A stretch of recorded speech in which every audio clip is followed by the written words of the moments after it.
नमस्कार दोस्तों, आरब गुरुजी चैनल की तरफ से आप सभी को नए साल की बहुत बहुत शुभकामनाएं। साहूकार का लड़का और पीछा करता हुआ ठग। चलते चलते जब वे चौथे पड़ाव पर पहुंचे तो लड़का एक धर्मशाला में आराम करने लगा। वहीं ठग उस गांव के दूसरे ठगों के घर चला गया। ठग ने उनसे कहा, एक लड़के के पीछे मुझे 4 दिन हो गए हैं। हीरे उसी के पास हैं, लेकिन मुझे उसे ठगने का मौका नहीं मिला। अब मैं अपनी जिम्मेदारी आपको सौंप देता हूँ। बस अगर आप मुझे कुछ रुपए दे दें ताकि मैं अपने घर वापस जा सकूं। आप लोग तो उससे हीरे ठग ही लेंगे। ठगों ने उसे पूरे रुपए तो नहीं दिए, लेकिन जितना तय हुआ उतना दे दिया। इस तरह पहला ठग अपनी जिम्मेदारी बेचकर घर लौट आया। अब नया ठग अपनी 16 साल की बेटी को लेकर धर्मशाला की ओर चल पड़ा। जब वे वहां पहुंचे उस वक्त लड़का अपना खाना बना रहा था।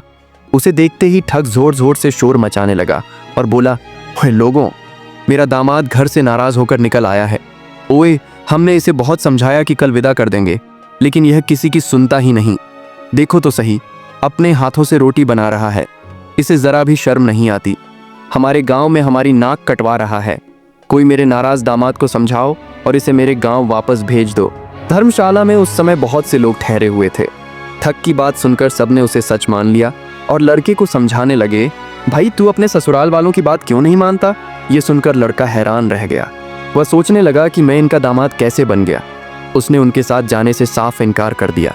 लेकिन ठग की लड़की को साथ देखकर सभी लोग ठग को सच्चा और लड़के को झूठा समझने लगे।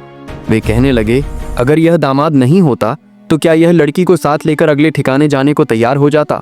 सबकी बातें सुनकर और दबाव में आकर आखिरकार ठग उस लड़के को अपने घर ले जाने में सफल हो गया। ठगों ने अपने इस नए दामाद को ऊपर वाले कमरे में बिस्तर पर लिटाया। खाने पीने का खूब इंतजाम किया गया। रात को उसे बहुत अच्छा खाना खिलाया गया और उससे देर तक बातें की गईं जैसे वह सचमुच का दामाद हो।